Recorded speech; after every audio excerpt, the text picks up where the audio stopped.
Well, gosh, Grant already did the first 3 lines of my presentation here. My name is Rob Swenson. I actually wrote it out. I teach choir in grades 7 through 12 on AP Music Theory, and this will be my 10th year at AHS, and I absolutely love it here. One of my biggest worries, I wake up at night worrying about how I'm going to pay for my children to go here once they fire me. Have to figure that out. It's absolutely been a huge blessing, an unexpected blessing in my life and the life of my family to be here. And as has been pointed out many times this morning, it's the principles. It's the foundation. I tell my students all the time, you know, when they get talking about how wonderful American Heritage School is, and it is wonderful, but that's not the magic. There's nothing inherently wonderful or magical about this building or this facility or the institution. It really is just a vehicle through which we're able to teach in a way that invites the Spirit, and that's a very precious thing. I've been asked to share some of my thoughts on the role of music in a Christ-centered curriculum. You know, forgive me, I'm just going to stick to my notes here so that I don't say something I'm going to regret. I enjoy telling my friends and fellow music teacher colleagues that as a choir teacher at a Christian-oriented school, I literally spend my whole day preaching to the choir. And this is a perfect situation for me. I love it here, like I said, because sacred music has played such an important role in my life, and more specifically in the growth and development of my personal testimony. It wasn't too long ago that my 14-year-old self was standing in the balcony of the Provo Tabernacle, surrounded by about 300 other singers, singing the words, "Oh, to grace, how great a debtor, daily I'm constrained to be. Let thy goodness like a fetter bind my wandering heart to thee. Prone to wander, Lord, I feel it. Prone to leave the God I love. Here's my heart. Oh, take and seal it for thy courts above." These are words that are very special and dear to me, as well as I'm sure many of you who are familiar with this hymn. The feelings and impressions I experienced in that brief moment are beyond any verbal description. The words tore through my feeble, self-centered teenage heart and made an indelible impression on my soul. It was crystal clear to me that this was the voice of the Holy Ghost, more profound and too consequential to be encompassed in a simple human emotion and impossible to describe in words. Today I want to talk briefly about the ways in which music, and specifically music with text, otherwise known as singing, can open doors to personal revelation and change hearts and minds. This is indeed what I hope will be the culminating experience for each student who enters my music room. Music enjoys a central place in the educational experience of each child at American Heritage School. Music classes are compulsory in grades K through 7, and opportunities abound for advanced music students to participate in both choir and orchestra programs.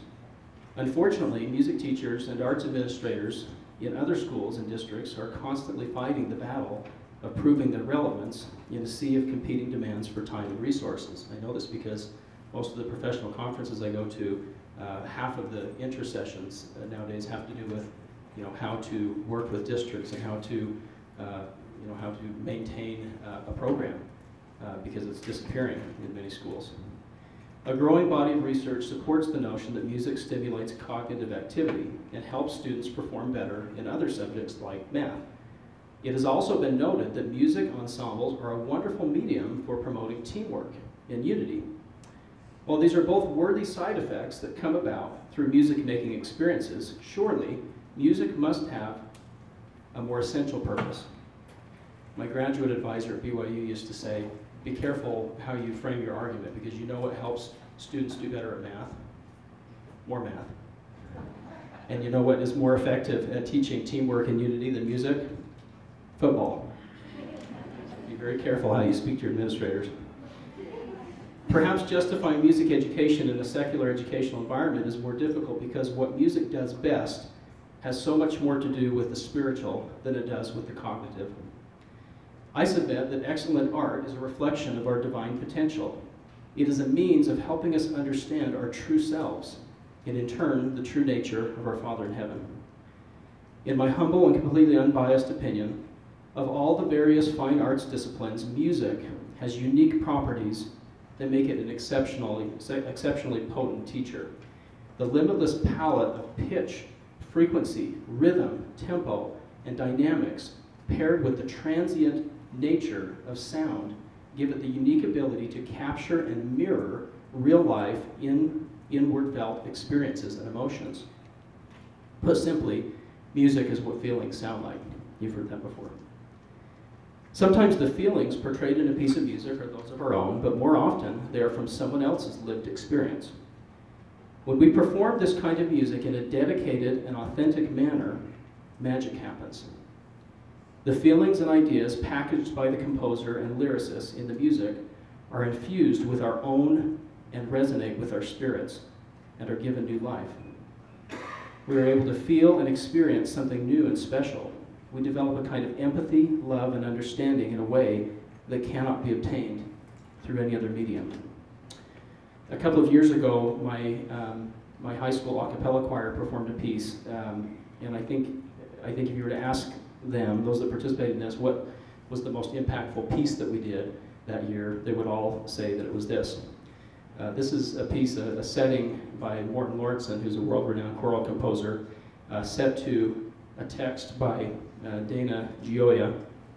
And he wrote this text as a response to his feelings at losing his son to sudden infant death syndrome, SIDS. And you can see the text up here. This is called Prayer. Echo of a clock tower, footstep in the alleyway, sweep of the wind sifting the leaves. These are very elusive references to God. Jeweler of the spiderweb, connoisseur of autumn's opulence, blade of lightning harvesting the sky, keeper of the small gate, choreographer of entrances and exits, midnight whisper traveling the wires, seducer, healer, deity, or thief. We talked a lot about that word. I will see you soon enough, in the shadow of a rainfall, in the brief violet darkening of sunset. But until then, I pray, watch over him.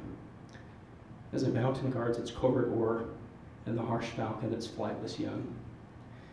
I just want to play you a really brief clip of the choir singing this. It's really a travesty that I'm not playing the whole thing for you, but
stop for time.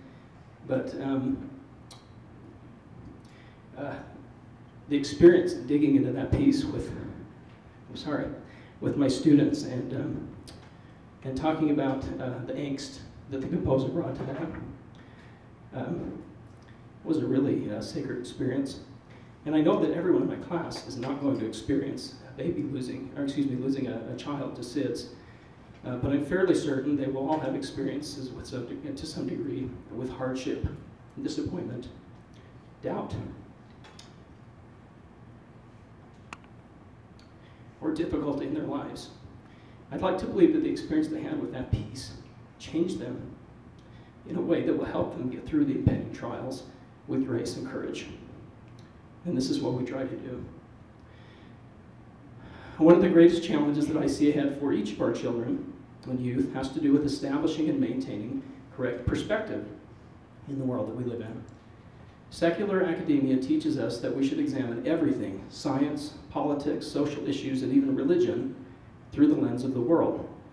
In order to survive the challenges ahead, I believe that they will need to learn to turn that perspective to view everything through the lens of the restored gospel. This is one of the reasons why the repertoire in my choirs is not all primary songs and hymns, because it's all truth, and there's something that can be learned from every piece of music. I'd like to leave you with just a final piece of music that I think is a great theme for this Foundations training, and also one that illustrates this point, I hope. This is one that I'm hoping to do, that I'm planning to do with one of my choirs later in the spring. And while I'm introducing a faculty who's helping me, if you want to come on up. I love this piece. It's set to a text by Charles Dickens called Things That Never Die. And I was thinking, as I was driving over here, I was thinking about the text of this, and I thought, gosh, you know what I'm going to do with this text is every morning we have a devotional. When I first came here, and Mrs. Acuna said that I had to do devotionals because I hadn't been doing them, because I thought, who has time for devotional? We're trying to learn music here. My perspective has changed so much, and now if you come into my classroom, the devotional often goes, halfway through the class period, because that's the most impactful part. And I think that with this particular piece, I'm going to divide up each of these little bits of text and ask each student to prepare a devotional on every one of these, because it's just rich with so much truth and so much revelation waiting to be had. And so we'll leave you with this piece, Things That Never Die, with text by Charles Dickens.